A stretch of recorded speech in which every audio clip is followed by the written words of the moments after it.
actually very excited to be able to start on beam because it's something that we've worked at diligently. We've had inter squads where we've just warmed up and gone straight to beam, knowing that sometimes if you don't prepare for it and, everybody thinks it's, ooh, the beam, we wanted just to get away from, ooh, the beam. And so we were excited about that. We were able to come out and compete calmly. But during our warm-ups, I knew that we were going to hit 24 for 24 routines.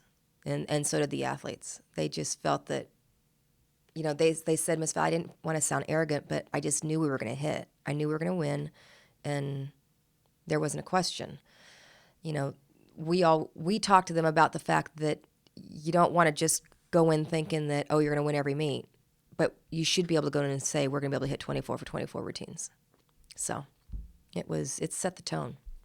Annalee's 10 was icing on the cake. She has scored 9975s quite a few times. I don't know how many exactly, but she certainly is irrefutably one of the best bar workers in the country, if not in the world. And to be able to see her go out every meet and really work on doing the best bar routine she can possibly perform, and not just swing her body around, but actually perform a bar routine. And she knew it was coming. She knew it was in her, and I was thrilled that the judges gave it to her because I couldn't see a deduction. She knew it as soon as she landed. She turned and she said, that was the one, and looked at the judges' faces, and they were trying not to smile. And it was great when it came up. She certainly earned it. For Zamaripa to win the all-around and earn the respect of winning the Pac-10 Gymnast of the Year, which is voted on by the head coaches, she's only the 6th sophomore in Pac-10 history to have won that award. And that's a tremendous statement to not just the athlete she is, but who she is and how she represents our sport and our conference. So that was great. And I think what a lot of people don't know about Vanessa is she's really, really quite humble. Has every reason to feel or to be arrogant, and she really is not. She's very humble, and she works diligently at her craft.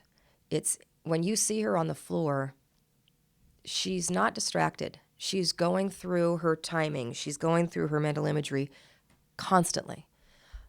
She does that in the gym. This is the difference between her this year and her last year. She's much more focused in the gym. It's something that she's been specifically working on.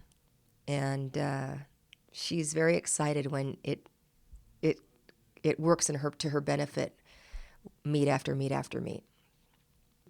There are 2 particular highlights that come to mind. One is Monique De La Torre. And, I don't think you'll see it. You probably won't see it on the telecast. You might. But she balked twice on vault before going over the 3rd time. And I've never had a student athlete balk in a meet. I've had someone run over the vault, but that's in our past. But I've never had someone balk. And I knew what to do to help her, as did Chris, but I didn't really know what the protocol was for the vault, how many she got. I thought she got 2.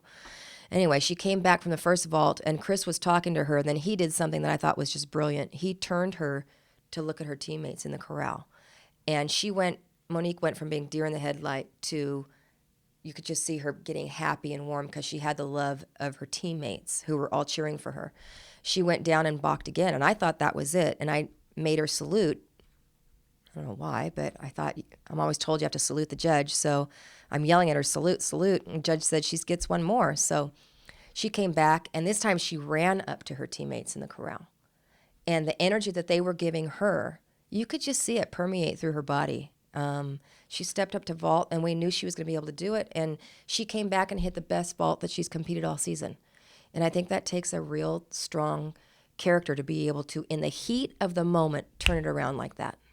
That was very impressive. That was a highlight for us and for the team to know that they were a big part of that, of her being able to do that. The question is why she balked. We didn't really know, and she didn't really know. And after analyzing the videos, we know she started off on the wrong foot for her run. So she was too far away from the board.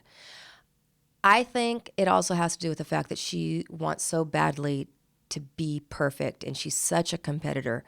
I just think that when she gets into competition, she she's trying to be absolutely perfect, and she's not allowing herself to just relax into her gymnastics that she does extremely well on a daily basis. So, but it was the wrong foot. So we were excited to tell her that, and that shouldn't happen again. And the other person that really stands out is Brittany McCullough.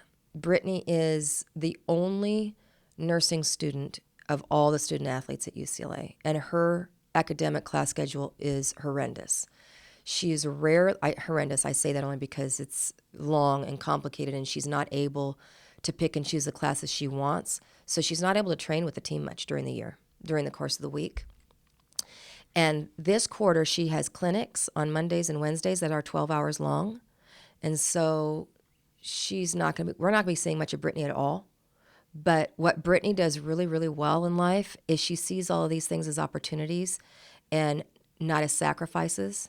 You know, I was speaking with her father yesterday, and I said the only thing that really her schedule is getting in the way of is probably a social life. But Brittany doesn't see that as a sacrifice. She sees it as an opportunity for her to be able to continue doing gymnastics, something she loves at a very high level, and also get a degree in a passion she's had for the majority of her life. And as long as she's able to continue doing this and it's not affecting her negatively, emotionally or physically, I think she's doing a great job. And it was really nice to see her be able to be rewarded by doing a great floor routine and having taken first place on floor at Pac-10s.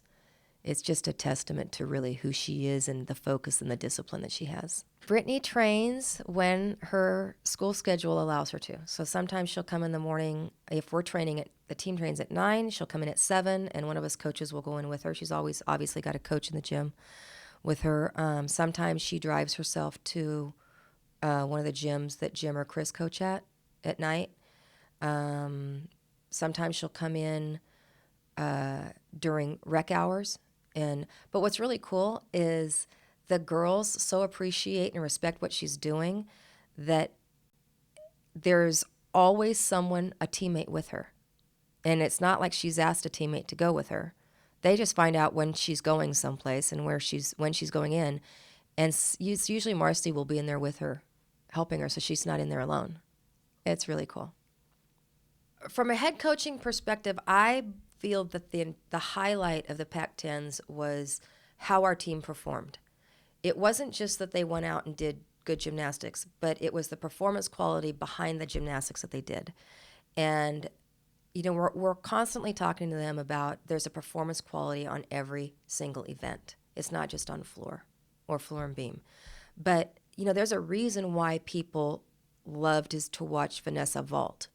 It's because there's a quality to her movements that's different from what most people do when they vault. You know, when she runs, there's a buildup, and then there's a crescendo when she hits the vault and explodes and literally soars in the air and then floats to the ground. There's a quality to her movements that is different.